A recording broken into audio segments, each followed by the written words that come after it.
1980 ची इथं समाधी आहे, त्या माळावर समाधी आहे. मला वाटते 7 ते 8 समाधी तिकडे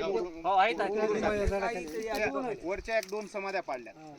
हा, आणि या अशा पद्धतीनं म्हणजे एक प्रकारे तहसीलदार साहेब मला सांगा की हे आपण 40 वर्षापूर्वी हे पट्टे यांना दिलेले, हे तेव्हाचे पट्टे दिलेले त्या जमिनीवर येऊन या ठिकाणी एक प्रकारे या शेतकऱ्यावर अन्याय करण्याचाच कार्यक्रम आहे.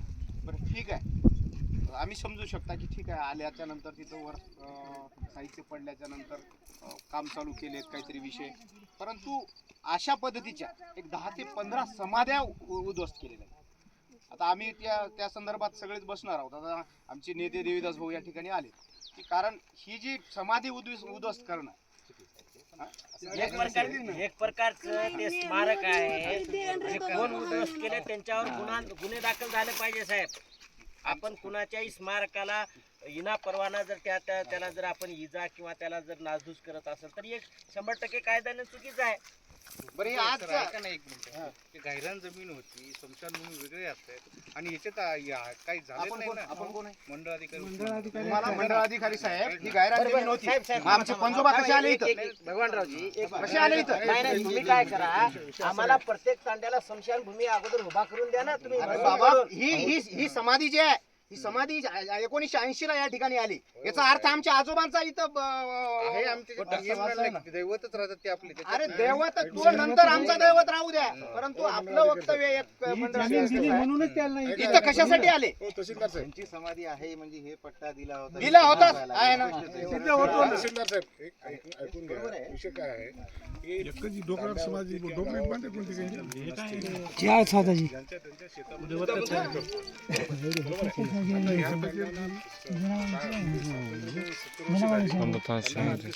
हॅलो हीच मागणी करत आहोत. हॅलो आता मंडळ अधिकारी आमच्या शेतात समाधी केली, त्याच्या कशाला करावं?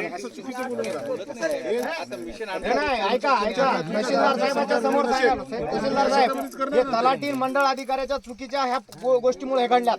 आम्ही यांचं सुद्धा नाव त्याच्यात FIR मध्ये टाकण्याची मागणी करणार आहोत, कारण आमच्या समाजाच्या उद्ध्वस्त केलेत ना, त्याला कारणीभूत इथले तलाठी इथले मंडळ अधिकारी आहे. यांना सोडणार नाही आम्ही. काय आम्ही तुम्ही म्हणता आम्हाला स्मशानभूमीत बांधा इथं काही. अहो आमच्या आजोबाचा पंजोबाचा वावर इथं होता. मंडळ अधिकारी साहेब, वाद घालण्याचा विषय नाही असं नाही साहेब, तुम्ही जमिनीवर मीठ रोवू नका आमच्या. आपल्याला हा प्रश्न मार्गी एक शासकीय प्रोजेक्ट आहे तोही पट्टा दिलेला आहे. गोरगरिबावर अन्याय करून पट्टा देण्याचा कोणत्या कायद्यामध्ये दिलेला आहे? आपण अन्याय न होता मार्ग काढवा. सगळ्यात महत्वाचा विषय आहे की कोणावरही अन्याय न होता कोणाचंही नुकसान होणार नाही. उलट ह्या प्रोजेक्टमुळे तंड्यावाल्यांचा कसा फायदा होईल, तंड्यावाल्याला कसा फायदा आपण करून घेता येईल या प्रोजेक्टचा तंड्यावाल्यांसाठी, त्याचा सुद्धा ह्याच्यात विचार आम्ही करता तुमच्या सोबत आहोत. काय म्हणालो, जेवढी काय जागा अक्वायर केली त्या लोकांची तुम्ही NOC घ्या. मी आता म्हणालो तांड्यावाला फायदा होईल ना. त्याला तुम्ही acquire या करून ठिकाणी त्यांना आणखी द्या ना, मावेजा द्या ना त्यांना. आता मी तहसीलदार साहेबांना तेच त्या संदर्भामध्ये ज्यांना पट्टे भेटले त्यांच्याशी करार करा. भोसीकर साहेब, त्यांची जर इच्छा असेल तर जे काही घेतील. उद्देश होता आता जे उद्देश ज्या कामासाठी आलोय ते काम करा. त्यांना तेच बोललो. त्यांचा विषय बाजूला सोडून द्यायचा, त्यांची मोजणी करून द्यायची, कलेक्टरचा फेर आदेश करून त्याप्रमाणे आपल्याला करता येते. बाकीची जे उर्वरित जागा आहे त्या आम्हाला बरं असू द्या राऊत साहेब, तुम्ही आणखी तुम्ही कन्फ्युजन करू नका. आम्ही या संदर्भात आम्ही उपोषणाला बसणार आहोत.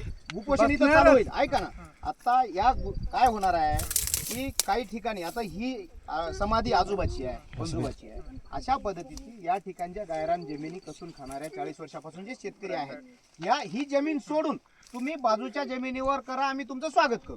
परंतु परत तुम्ही मोजणी आणून ह्या शेतावर येणं आणि इथंच येणं, ज्यांचे पट्टे आहेत ना ते पट्टे आहेत आम्हाला मान्य आहे, पट्टे आहेत, परंतु जे पट्टे आहेत ते काही जे आहे की नाही शासन काय म्हणते, ज्याचा कब्जा आहे त्याचाच पट्टा.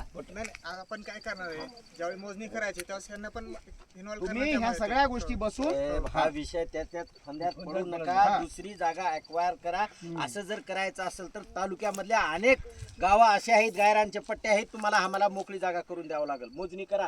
माझ्या शेकापूरच्या माझ्या तळ्याची वाडीला 10% जमीन शिल्लक आहे ना, 1 इंच शिल्लक नाही. ते मोजणी करून द्या आम्हाला. आम्हाला सार्वजनिक कामाला आवश्यक आहे. काढून द्या सगळ्या तालुक्यात.